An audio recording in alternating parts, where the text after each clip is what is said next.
उपमा अलंकार के मुख्य दो भेद हैं, जिसमें पहला हम लेते हैं पूर्णोपमा अलंकार, जिसमें उपमा के चारों अंग प्रत्यक्ष रूप से विद्यमान होते हैं, उसे पूर्णोपमा अलंकार कहते हैं।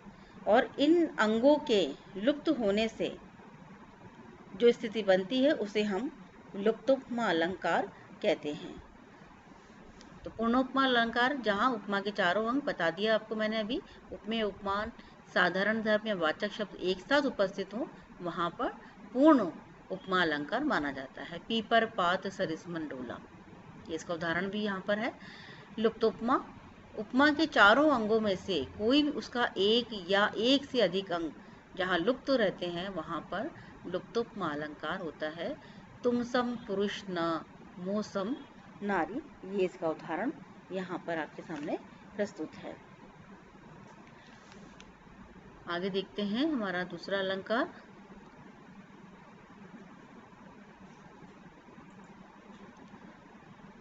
रूपक अलंकार।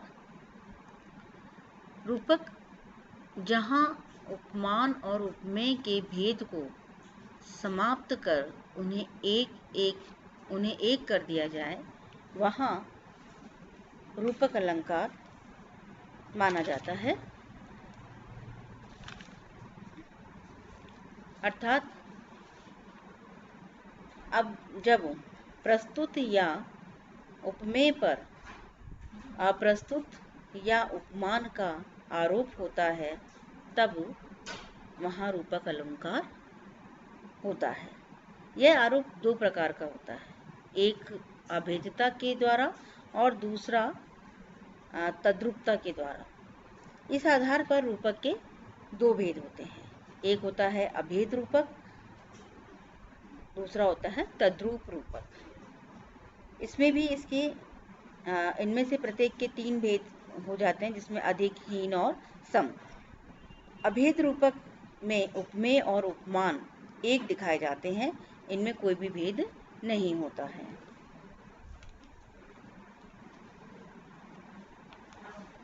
तो रूपक का यहाँ पर जो चर्चित उदाहरण आप देख रहे हैं वो है, उदित उदयगिरि मंच पर रघुवर बाल पतंग, विगसे संत सरोज सब, हर्षे लोचन भ्रंग। इसी प्रकार दूसरा उदाहरण भी है कि मैया मैं तो चंद खिलौना लय हो। यहाँ जो चंद्रमा है वह उपमेय है, प्रस्तुत अलंकार है, और खिलौना उपमान अप्रस्तुत अलंकार के रूप में आ रहा है।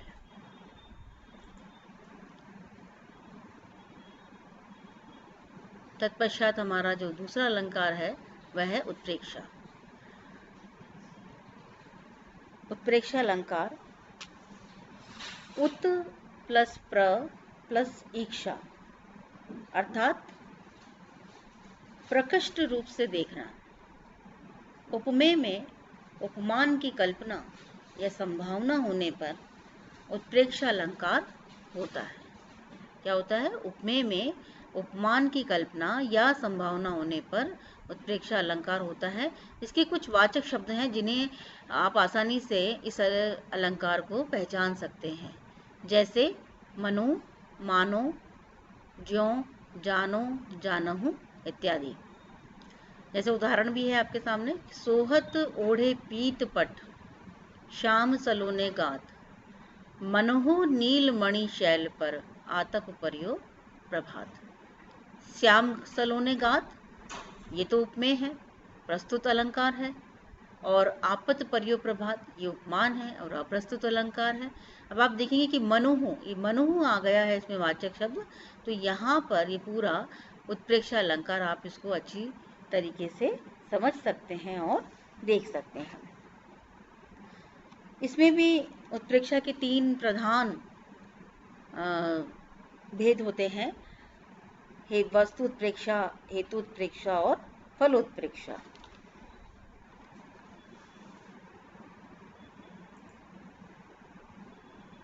चौथा अलंकार जो है आपका यहाँ पे अतिशोक्ति।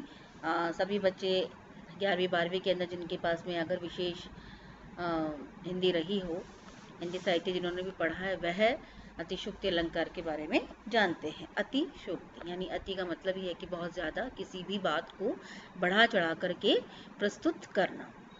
जहाँ प्रस्तुत व्यवस्था का वर्णन कर उसके माध्यम से किसी अप्रस्तुत वस्तु को व्यंजना की जाती है, वहाँ अतिशोक्ति अलंकार होता है।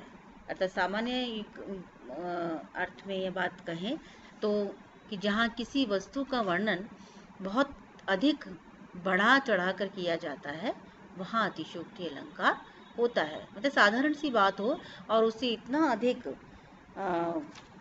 बढ़ा चढ़ा कर के प्रस्तुत किया जाए कि सामने वाले को लगे कि बात मतलब वह बात अपनी लोक सीमा का अतिक्रमण करके और ऐसा वर्णन प्रस्तुत करे जिससे कि सामने वाला एकदम से उसकी बात को सुन करके आश्चर्यचकित हो जाए। तो ऐसा वो वर्णन जो है वो अतिशोक्ति वाला हो और वह उसे सुन करके ऐसा अनुमान लगाए कि वास्तव में वह जो बता रहा है वैसा ही हो। जैसा कि उदाहरण में आप देख रहे हैं कि हनुमान की पूंछ में लगन न पाई आगी, हनुमान की पूंछ में लगन न पाई आगी और लंका सिगिरी जल गई, गए निशाचर भागी। अब आप स्वयं समझ सकते हैं इस उदाहरण को देखकर कि जब पूंछ में आग लगी ही नहीं तो लंका सारी कैसे जल गई। तो इस प्रकार के कई सारे उदाहरण आप अतिशोक्ति के अंदर देख सकते हैं।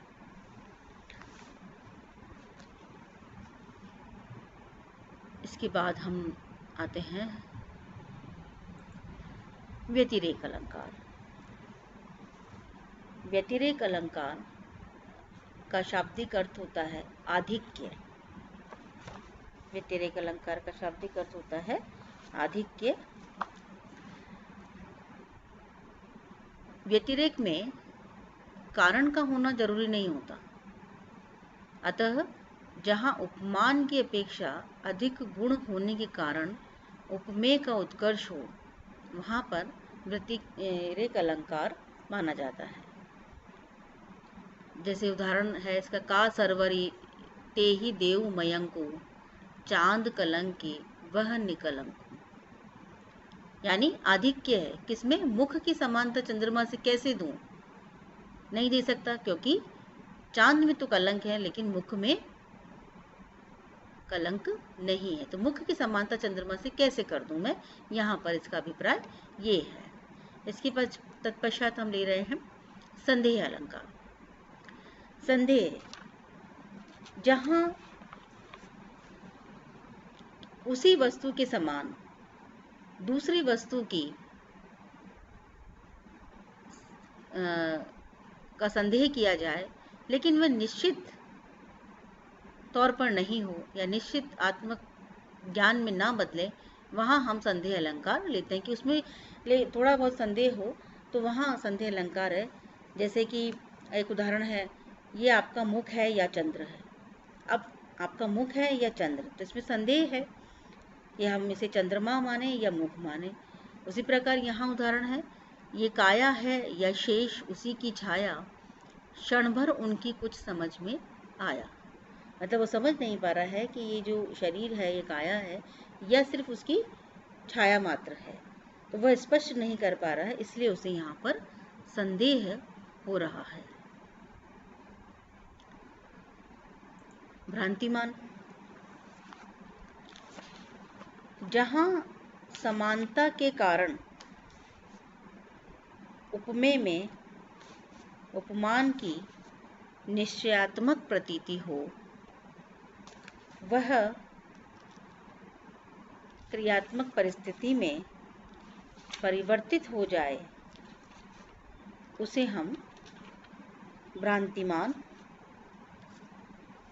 अलंकार कहते हैं। भ्रांतिमान का क्या अर्थ होता है? भ्रांति मतलब किसी बात का भ्रम हो जाना। मतलब भ्रम कब होता है, जब समानता हो, किसी हम दो वस्तुओं के बीच में किसी प्रकार का तुलना कर रहे हैं, तब वहाँ पर हमें भ्रांति उत्पन्न हो जाए। तो जहाँ सादृश्य के कारण या समानता के कारण उपमेय में उपमान का भ्रम हो रहा है और उपमेय को हम भूल से उपमान समझ लेते हैं, वहाँ पर भ्रांतिमान अलंकार होता है। जैसे इसका उदाहरण है,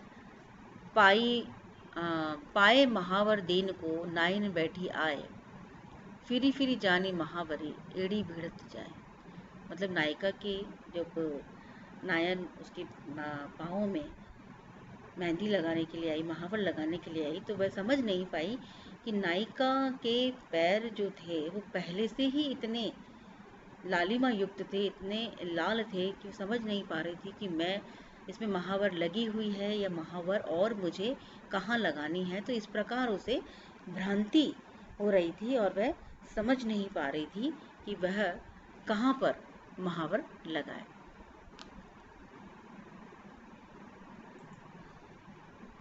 तत्पश्चात हम लेते हैं अर्थांतर न्यास अलंकार। जब किसी सामान्य कथन से विशेष कथन का अथवा विशेष कथन से सामान्य कथन का समर्थन किया जाए, अर्थात जब सामान्य अर्थ का समर्थन विशेष अर्थ से या विशेष अर्थ का समर्थन सामान्य अर्थ से किया जाए, जब दो वाक्यों में समर्थ्य और समर्थक भाव हो, तब वहाँ पर हम अर्थांतर न्यास अलंकार को मानते हैं। जैसे एक उदाहरण यहाँ आपके सामने प्रस्तुत है। बड़े न हूजे बुनन बिनु बिरद बड़ाई पाए, कहत धतूरे सो कनक गहनो गढ़ो न जाए।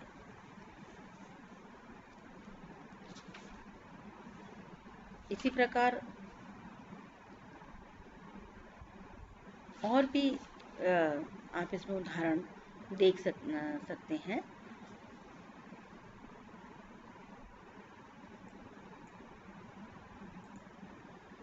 इसके पश्चात हम लेते हैं अपनुहूति अलंकार।